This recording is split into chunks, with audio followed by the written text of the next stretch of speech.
नमस्कार मित्रांनो, आपल्या चॅनलवर तुमचं मनापासून स्वागत आहे. मित्रांनो, प्रत्येक माणसाला वाटतं की आपल्या घरात सुख, शांती आणि समृद्धी असावी. पण आजकाल फ्लॅट सिस्टीममुळे किंवा जागेच्या अभावामुळे बऱ्याचदा आपल्याकडून वास्तूचे नियम पाळले जात नाही. आज आपण अशाच एका मोठ्या समस्येवर अगदी सोप्या भाषेत बोलणार आहोत, जी बऱ्याच घरामध्ये पाहायला मिळते. ती समस्या म्हणजे, जर तुमच्या घरात देवघराच्या जागी किचन म्हणजे स्वयंपाकघर आले असेल तर, किंवा किचनच्या जागी देवघर आले असेल तर काय करावे.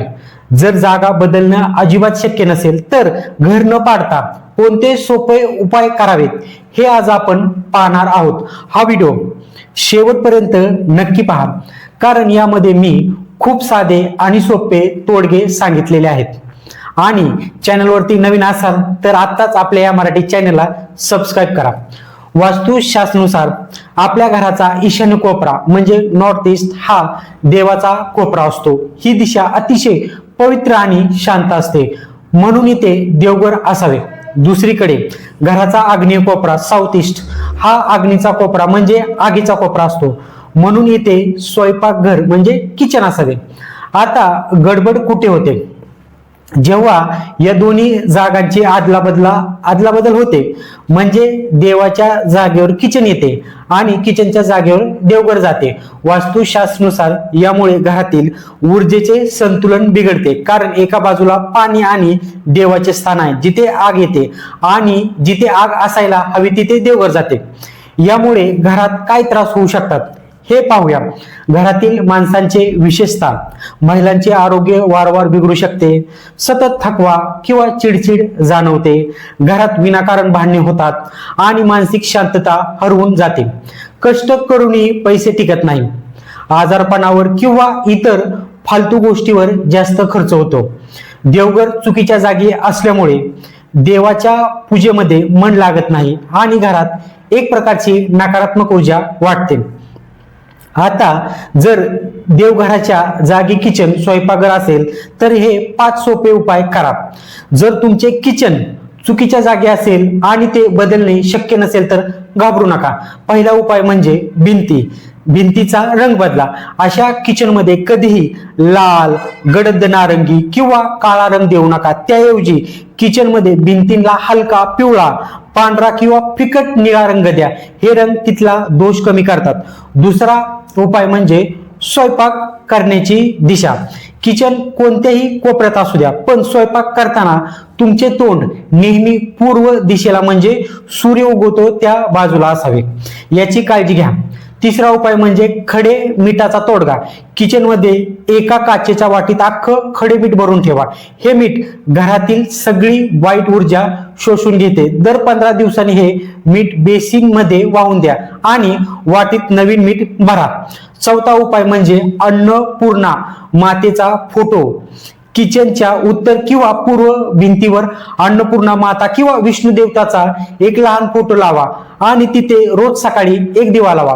पाचवा उपाय म्हणजे ग्रीन मार्बलचा वापर. गॅस शेगडीच्या खाली हिरव्या रंगाचा संगमरवरी दगड किंवा एक छोटी पट्टी ठेवा. यामुळे अग्नीचा दोष खूप प्रमाणात कमी होतो. आता जर किचनच्या जागी देवघर असेल तर कोणते 5 उपाय करावे ते पाहूया.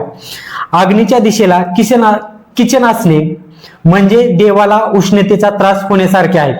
यासाठी पहिला उपाय म्हणजे देवघराचा रंग. या देवघरात नेहमी पांढरा, क्रीम किंवा हलका गुलाबी रंग वापरा. येथे विसरूनही निळा किंवा काळा रंग वापरू नका. दुसरा उपाय म्हणजे बसण्याची दिशा. पूजा करताना तोंड नेहमी पूर्व किंवा उत्तर दिशेला होईल अशा पद्धतीने देवाची मांडणी करा. तिसरा अत्यंत प्रभावी उपाय म्हणजे लाल बल्बचा तोडगा. या देवघराच्या आग्नेय कोपऱ्यात एक छोटा लाल रंगाचा 0 वॉटचा बल्ब लावा आणि तो 24 तास चालू ठेवा.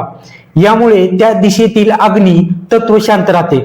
चौथा उपाय म्हणजे कापराचा वापर. या देवघरात रोज सकाळी आणि संध्याकाळी कापूर जाळा. कापराच्या सुवासामुळे आणि धुरामुळे तिथली नकारात्मक ऊर्जा लगेच नष्ट होते. पाचवा उपाय म्हणजे स्वच्छता आणि शुभचिन्हे. देवघरात कधी शिळी फुले, जुने झालेले फोटो किंवा तुटलेल्या वस्तू ठेवू नका. देवघराच्या बाहेर दारावर हळद कुंकवाचे किंवा सिंदुराने स्वस्तिक काढा. या उपायासोबत काही महत्वाच्या आणि सोप्या गोष्टींची काळजी घ्या. तुमच्या घराच्या ईशान्य कोपरा म्हणजे देवाचा कोपरा नेहमी स्वच्छ आणि मोकळा ठेवा.